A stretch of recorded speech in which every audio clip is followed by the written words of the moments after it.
গল্পতেই জব্দ ইউটিউব চ্যানেলে আপনাকে স্বাগত জানাই। আমাদের আজকের গল্প শুভদীপ বাইনের কলমে রং বেরঙিন। গল্পের মুখ্য ভূমিকায় দেবাদ্রিতা ও সায়ন। শুরু হচ্ছে আমাদের আজকের গল্প রং বেরঙিন।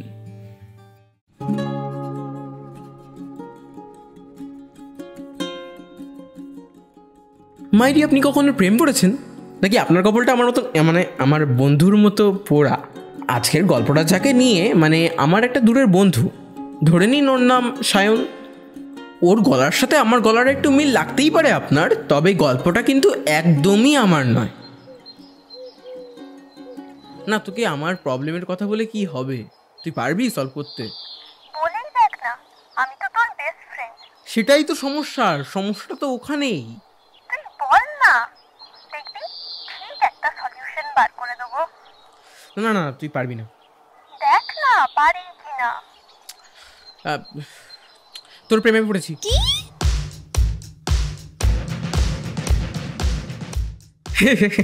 একটু বেশি আগে চলে আসলাম বলুন। চলুন এদের গল্পের একটু ফাস্ট ব্যাকওয়ার্ডে যাই। তখন ওদের বয়স ওই 14। সায়নের তখন ক্লাস 8। বেচারার বয়েজ স্কুল বলে তখনও ওর জীবনে নারীর আবির্ভাব ঘটেনি, কিন্তু তখন নতুন নতুন টিউশনে ভর্তি হয়েছে। সেখানে কিছু মেয়েও অবশ্য আছে। ছেলেটা শুরু থেকে ইন্ট্রোভার্ট। বন্ধুমহল বলতে তেমন কিছুই নেই ওর। বন্ধু বলতে ওর ডায়েরি আর পেন, আর ওদের ছোট ছোট কিছু গল্প কবিতা। যদিও শুধু ওটা ওর একান্তই নিজের, কাউকে কখনো দেখানো পছন্দ করে না ও। তবে তখন নতুন নতুন ইমরান হাশমির ছবি, অরিজিৎ সিংয়ের গান দেখা শোনা শুরু করেছে কিনা, তাই ওর গল্প কবিতাগুলোতেও ভূত সামাজিক এগুলোর ছোঁয়া একটু সরে গিয়ে একটু প্রেমের ছোঁয়া এসে পড়েছে।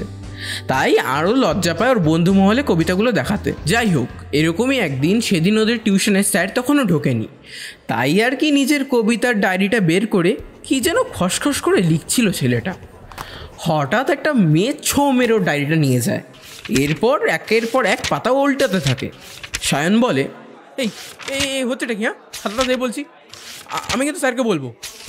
মেয়েটা নির্বিকারভাবে সায়নের কথায় পাত্তা না দিয়ে ডায়েরির পাতা উল্টিয়ে উল্টিয়ে পড়তে থাকে। সায়ন বলে, তুই দিবি না তো? আমি স্যারকে বলে দেবো। মেয়েটা এবার তাকায় সায়নের দিকে। ওর চোখের দিকে তাকালে মনে হবে যেন চোখ দিয়ে ভস্ম করে দেবে, কিন্তু এক অদ্ভুত মায়া আছে ওর চোখে। ও বলে, তা কি বলবি? স্যার আমার প্রেম ভরা কবিতার ডায়েরি নিয়ে নিয়েছে দেবাদ্রিতা। বেশ তাচ্ছিল্য ভরা সুর টের পায় সায়ন। তারপর সায়ন চোখ নামিয়ে বলে, তুই দিবি না তো? একটা অন্যরকম প্রশ্ন উঠে আসে ওদিক থেকে। কবে থেকে লিখিস এইসব?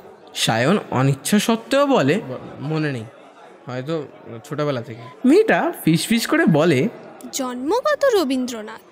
কি কিছু বললি? না, কিছু না।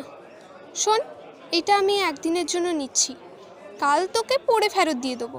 কিন্তু দুজনেরই মনে ছিল না যে কাল রং খেলা। বাড়ি ফিরে যখন জানতে পারলো, তখন ওর মনটা বেশ খারাপ হয়ে গেল। পরের দিন যখন ও নিজের ঘরে বসে তৈরি হচ্ছে পুরনো জামা কাপড় পরে রং খেলতে যাওয়ার জন্য, তখন ওর মা ডেকে ওকে বলেন যে কে যেন ওর সাথে দেখা করতে এসেছে। ও নিচে নেমে দেখে দেবাদ্রিতা দাঁড়িয়ে আছে। ও বলে, কি রে তুই এখানে? কেন আসতে পারি না? হ্যাঁ, কেন না? হয়েছে, এদিকে আয়। হ্যাপি হোলি। জীবনে মা বোন ছাড়াই প্রথম গালে মেয়ের স্পর্শ পেলে সারা শরীরে তো যে কারো শিহরণ দেবেই, সাধারণ ব্যাপার। তেমনই আমার বন্ধুরও দিয়েছিল। ও ড্যাব ড্যাব করে তাকিয়েছিল দেবাদ্রিতার দিকে। দেবাদ্রিতা বলে, কি রে, তুই রং লাগাবি না? লাগাতেই হবে।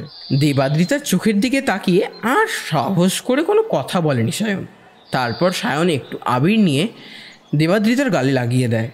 তারপর দেবাদ্রিতা ওর হাতে ডায়েরিটা তুলে দেয়। তারপর বলে, পড়লাম সবগুলো, মোটামুটি ঠিকই আছে, খালি বানানে প্রচুর ভুল করিস তুই। যাই হোক, আমি যাই। সেই দিনকে রাত্রেবেলা যখন সায়ন ওর ডায়েরিটা খুলে দেখল, তখন দেখতে পেল অনেক জায়গাতে সুন্দর ছাপা ছাপা অক্ষরে ওর ভুল বানানগুলো ঠিক করা হয়েছে, এবং সর্বশেষে দেখতে পেল শেষ পাতাতে লেখা, চালিয়ে যা, খুব সুন্দর লিখিস তুই, তোকে সামনাসামনি বলতে পারবো না, তাই এখানেই লিখে রাখছি। কেন কে জানে বারবার ওর মনে হাতছানি দিচ্ছিল সেই আবির মাখানোর মুহূর্তটা।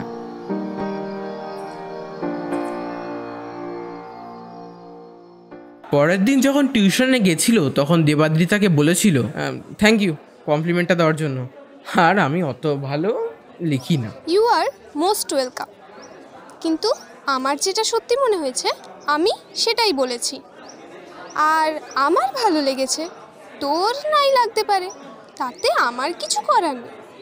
পরে কিছু লিখলে আমাকে জানাস। হ্যাঁ, জানিয়েছিল দেবাদ্রিতাকে সায়ন। দেবাদ্রিতা পড়তো ওর সব লেখা, সামনাসামনি অত ভালো না বললেও ওর ভালোই লাগতো।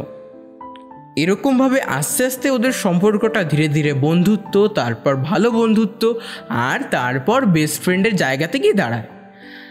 তখন অলরেডি 3 বছর কেটে গেছে, আর এই সময় আমরা বেশিরভাগ ছেলেরাই যেটা করি, ইচ্ছাকৃতভাবে নচিকেতার মতো দাম দিয়ে যন্ত্রণা কিনতে চাই, কিন্তু যেটুকু দাম দিই তার তুলনায় যন্ত্রণাটা একটু বেশি জোটে আমাদের কপালে, যেমন জুটেছিল আমার বন্ধুর কপালে।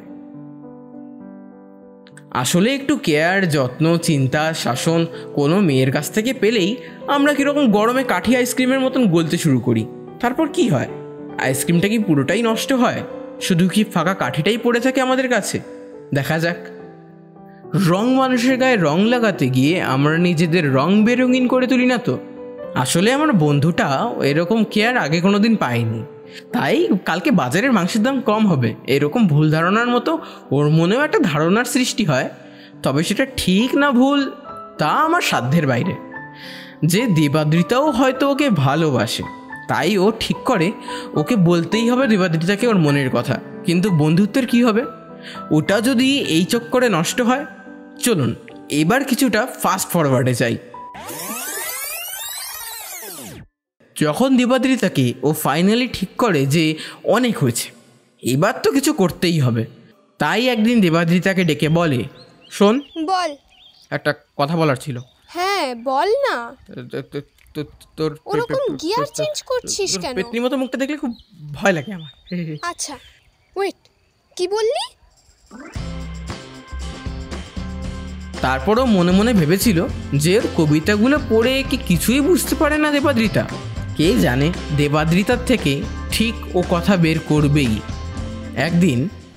এই তোর মানে কোনো গার্লফ্রেন্ড আছে? কি?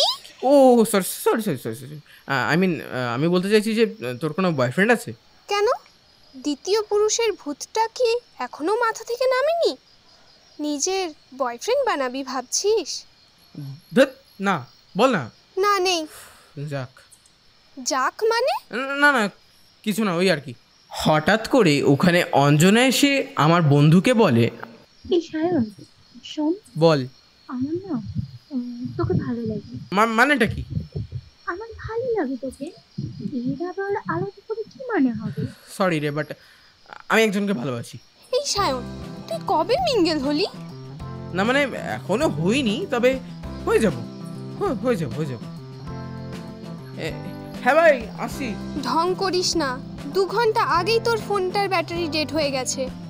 আমি আজ আসি, বুঝলি। ওখান থেকে চলে যায় সায়ন। তারপর ওর সাথে কিছুদিন না হয়েছে ওর দেখা আর না হয়েছে ওর কথা। এরপর চলে যাই গল্পটা যেখান থেকে শুরু হয়েছিল ঠিক সেখানে। একদিন দেবাদ্রিতা সায়নকে ফোন করে বলে, তোর কি হয়েছে বলতো? না তোকে আমার প্রবলেমের কথা বলে কি হবে, তুই পারবি সলভ করতে? বলেই দেখ না, আমি তো তোর বেস্ট ফ্রেন্ড। সেটাই তো সমস্যাটা তো ওখানেই। তুই বল না, দেখবি ঠিক একটা সলিউশন বার করে দেবো। না না তুই পারবি না। দেখ না পারি কিনা। তোর প্রেমে পড়েছি। দেখ মানে তুই কিছু মনে করিস না, বাট হ্যাঁ। 2 মিনিট নিস্তব্ধ থাকার পর আমরা যেটা সবাই শুনেছি সেটাই শোনে সায়ন। দেখ, আমি ভেবেছিলাম আমরা ভালো বন্ধু, এর থেকে বেশি কিছু আমি ভাবিনি। সায়ন নাচেও বলে, হ্যাঁ ঠিক আছে, অসুবিধা নেই, আমি তো জাস্ট আমার কথাটা তোকে বললাম। কেমন যেন একটা অদ্ভুত পরিস্থিতি তৈরি হয় ওদের মাঝে। তারপর সায়ন বলে, আচ্ছা ঠিক আছে, আমি আজ রাখছি। এই বাই দ্য ওয়ে, কাল তুই হোলি খেলবি তো? দেবাদ্রিতা একটু আনমনাভাবে বলে। এরপর কলটা কাট করে সায়ন। তারপর সেই দিন প্রথম নিজের বাড়ির ছাদে রাত 1টা অবধি বসেছিল ও। এটা তো হওয়ারই ছিল। কেঁদেছিল কি ওনা, মানে থাক, সে কথা বলা যাবে না। আফটার অল সায়ন একজন ছেলে, ওর চোখের জল ফেলা তো সামাজিকভাবে বেআইনি, তাই না?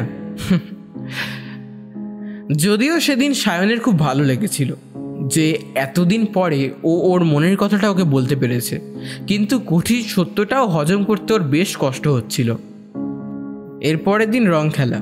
সেই সকাল থেকে অপেক্ষা করে বসেছিল সায়ন, কিন্তু সেদিন আর দেবাদ্রিতা আসেনি।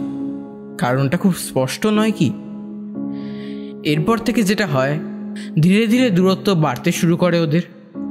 সমস্তটায় সায়নের খুব কষ্ট হয়েছিল, কিন্তু বেচারার অপরাধ কি ছিল? একটু ভালোবাসা, হয়তো তাই। যাই হোক, বলে রাখাই ভালো, এরপর থেকে সায়ন অন্য কোনো মেয়ের সাথে এই অপরাধ আর করেনি যা অপরাধ করেছিল ওই মেয়েটার সাথেই। তারপর থেকে আর সাহস হয়নি এই অপরাধ করার। একেবারে রং বেরঙিন জীবনটা ওই মেয়েটার জন্য সাদা কালো করে রেখে দিল সায়ন। তবে ও মনে মনে সবসময় ভাবত, হয়তো মেয়েটা একদিন ফের আবার ওকে রং মাখাতে আসবে।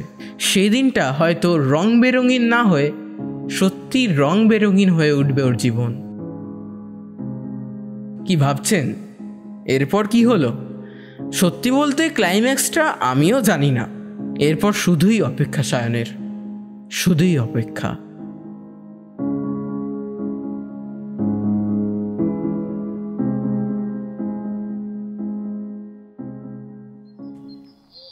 কি রে সায়ন, রং খেলবি না? আর কতক্ষণ লিখবি তুই ডায়েরিটা? না রে, তোরা খেল, আমি রং বেরঙিনের অপেক্ষায় আছি। দেবাদ্রিতার 1 বছর আগে বিয়ে হয়ে গেছে, ও আর আসবে না। ও ঠিক আসবেই, আসবেই।